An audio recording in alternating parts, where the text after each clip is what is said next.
भगवान सुखदेव गुरुदेव भी घर पे नहीं रुके। पिताजी ने, वेद व्यास जी ने कहा पुत्र रुक जाओ। बोले नहीं, घर पे क्या मिलेगा? बोले वो सब दूंगा मैं। सुखदेव गुरुदेव ने कहा कथा मिलेगी। बोले वो छोड़ के बाकी से। बोले फिर क्या मतलब? और निकल पड़े।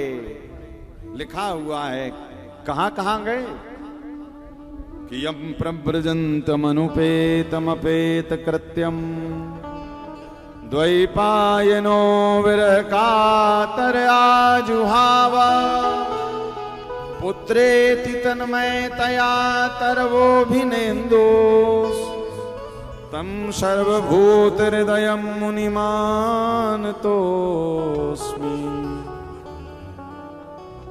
परिव्राजक सन्यासी हैं, घूमने लगे, राधा नाम गाने लगे। पीछे से पिताजी डोल रहे हैं, अरे पुत्र रुक जाओ। वेद व्यास जैसा ज्ञानी, 18 पुराणों का जिन्होंने रचना की, उसके इतना ज्ञान होने के बाद भी पुत्र मोह में पागल हो रहे हैं। याद रखिएगा, ये 3 मोह सबका पीछा करते हैं, किसी को नहीं छोड़ते, चाहे ज्ञानी हो, चाहे बहुत बड़ा संत हो, तपस्वी हो। ये 3 मोह। पहला पुत्र का मोह। यदि गृहस्थ में आए तो लगता महाराज एक बेटा हो जाए। लोग कितना प्रयास करते हैं, यहां वहां चक्कर लगाते रहते हैं। पहला तो पुत्र का मोह। दूसरा धन का मोह। भले ब्रह्मचारी जी बन जाए, तपस्वी जी बन जाए, त्यागी जी बन जाए महाराज, किंतु बैंक अकाउंट सबके ही होते हैं। क्यों? क्योंकि इस धरती पर आने के बाद बिना धन के कोई गति भी नहीं। भाई धन की जरूरत तो सबको है कि नहीं? इसी कारण तो दिन रात भगवान के, कहीं किसी ने कहा शंकर जी के मंदिर जाओ तो करोड़ों रुपया मिलेगा, तो लाइन लगी। कोई कहता यहां वाले हनुमान जी जाओ, कोई कहता वहां जाओ। और याद रखिएगा, जीवन में यदि अच्छे काम कर रहे हो, अच्छे कामों में लगे हो, सत्संग कर रहे हो, तो धन के पीछे नहीं भागना पड़ता, अपितु धन अपने आप आपके घर पर आ जाता है। ये धन की गति है। व्यक्ति का स्वभाव है कि धन के पीछे भागना। धन के पीछे मत भागिए। कथा कह रही है कि जीवन में अच्छे काम करना शुरू कर दीजिए।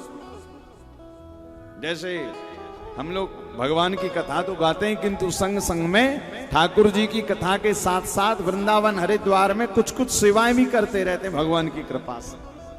भाई भगवान ने शरीर दिया, कथा दी, व्यास गादी दी, तो हमने सोचा क्यों ना कुछ सेवाएं भी चलती रहे।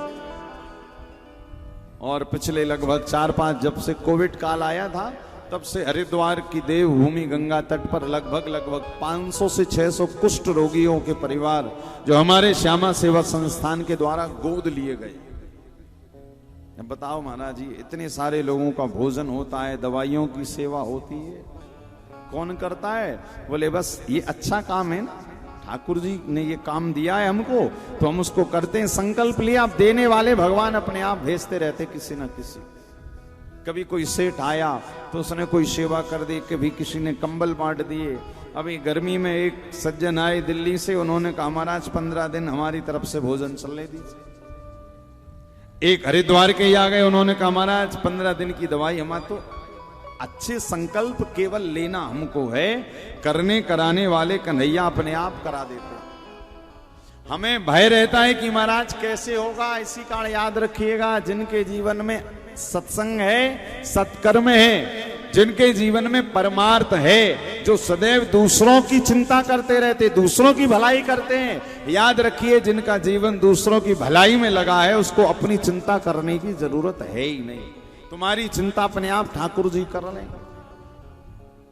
इसी कारण लिखा हुआ है, चाह पैदा करना है तो गोविंद की, चिंता करना है तो दूसरों की करो।